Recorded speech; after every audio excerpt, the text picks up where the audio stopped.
Vítam vás. Dnes sa ponoríme do zdrojov, ktoré ponúkajú, povedala by som, dosť nekonvenčný pohľad na našu realitu. Máme tu úryvky z rozhovoru s Davidom Ickom a ten rozvíja myšlienku, že svet, ako ho vnímame, možno vôbec nie je tým, čím sa zdá. Áno, presne. Podstata tých materiálov je vlastne hypotéza, že naša realita by mohla byť nejaká forma simulácie. Alebo dokonca, ako sa tam píše, frekvenčné väzenie. A že za tým stojí nejaká sila, ktorej zámeny nemusia byť pre nás práve najlepšie.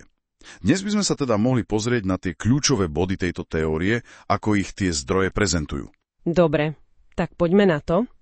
Začína to celkom, šokujúco. Prirovnáva realitu k virtuálnej hre a čerpa aj zo starých gnostických textov. Hovorí sa tam, že naša realita je vraj len nejaká zlá kopia akejsi pravej reality. Čo si pod tým máme predstaviť? No podľa toho pohľadu, ktorý tie zdroje opisujú, existuje akási bytosť. Gnostici ju volali Yaldabaoth alebo Demiurg, vnímajú ju ako, povedzme, narušenú, nedokonalú inteligenciu. A táto inteligencia mala stvoriť túto našu realitu ako simuláciu, ilúziu. Yaldabaoth? Demiurg? Áno, a zdroj túto bytosť dokonca prirovnáva k postavám ako Satan, Šejtan alebo k starozákonnému Jahvemu, ale vykresľuje ho nie ako milujúceho boha, ale skôr ako tyranskú obmedzujúcu silu. To je teda dosť silné prirovnanie, ak teda za tým nie je láska. Aká je motivácia? Čo má byť cieľom takejto simulácie? Uvádza sa, že ide hlavne o kontrolu, o manipuláciu ľudského vedomia. Ten Yaldabaoth mal údajne stvoriť aj ďalšie entity. Archontov, to znamená vládcov, správcov a tiež rôznych démonov, ako svoje predĺžené ruky, dá sa povedať. Archonti? Vládcovia? Presne. A ich úlohou má byť aktívne udržiavať ľudstvo v takom stave nevedomosti. Aby sme si neuvedomovali svoju skutočnú, tú duchovnú podstatu. Ani tú iluzórnu povahu reality. A ako to robia? Tá nevedomosť sa vraj posilňuje aj cez také rigidné dogmy, náboženské, ale aj vedecké. Tie často odrádzajú od hlbšieho skúmania, od kladenia si takých tých zásadných otázok. A potom je tu ešte jeden dôležitý aspekt. Áno. Generovanie a zber akejsi emocionálnej energie. V zdrojoch to volajú lúž. Tá sa vraj uvoľňuje hlavne pri strachu, utrpení, negatívnych emóciách. Lúž? Znie to dosť temne. A tá kontrola potom naberá ešte ďalší rozmer pri téme reinkarnácie však. V zdrojoch ju neopisujú ako nejaký proces učenia sa? Nie vôbec. Práve naopak. Ale skôr ako súčasť pasce. To je naozaj radikálny pohľad. Áno, je to zásadný odklon od bežného chápania. V tomto kontexte je reinkarnácia v podstate mechanizmus, ktorý drží vedomie uviazené v cykle narodenia a smrti. V tom kolese samsáry. A prečo si potom nepamätáme minulé životy? No, súčasťou toho má byť aj akési vymazanie mysle pri každom vstupe do novej inkarnácie. To by vysvetľovala tú amnéziu. A zdroj ide ešte ďalej naznačuje, že aj tie zážitky po smrti v tej astrálnej rovine môžu byť klamlivé. Ako to? Že stretnutia s anielmi, náboženskými postavami, možno aj blízkymi, môžu byť len ďalšou ilúziou, s cieľom presvedčiť tú dušu, aby sa pekne vrátila späť do ďalšej inkarnácie, namiesto toho, aby hľadala cestu von z celého toho systému. Ak je to teda pasca, dá sa z toho nejako uniknúť? Aký je ten spôsob von podľa týchto zdrojov?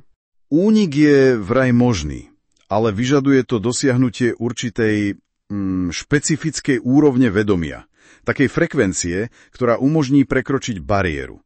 Zdroj ju nazýva Ring Pass Knot. Tá má oddelovať túto ilúziu od vyšších, slobodnejších sfér. A kľúčom k tomu je? Kľúčom má byť gnosis, poznanie. Ale pozor, nejde len o nejaké intelektuálne fakty.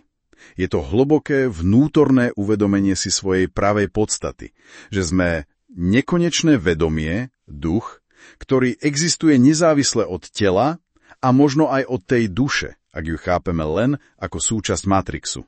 Čiže ide o hlbšie poznanie seba samého a aj tých mechanizmov manipulácie?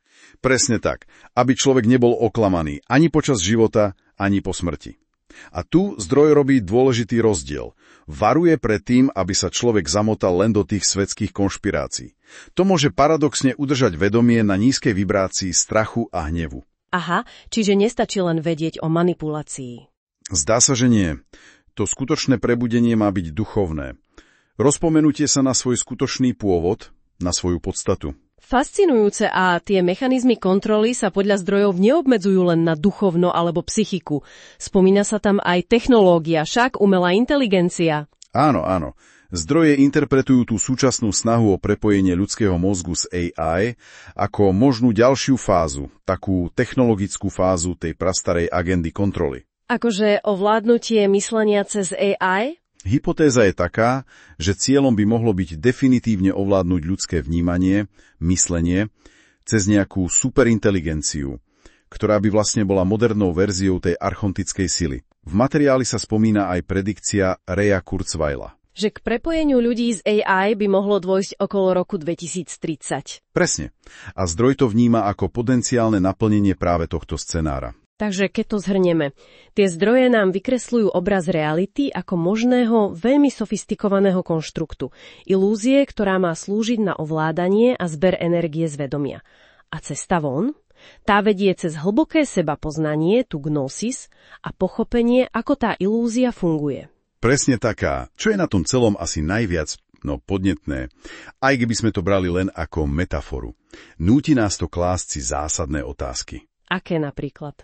Ak je naše vnímanie naozaj kľúčom k realite a zároveň vieme, ako ľahko sa dá formovať, manipulovať, či už zvonka, alebo našimi vlastnými strachmi a presvedčeniami, čo potom znamená dosiahnuť skutočné, autentické sebauvedomenie? Ako spoznať samého seba mimo všetkých tých príbehov, ktoré nám podsúva systém, spoločnosť, naša vlastná myseľ? To je otázka, ktorá, myslím, naozaj stojí za zamyslenie.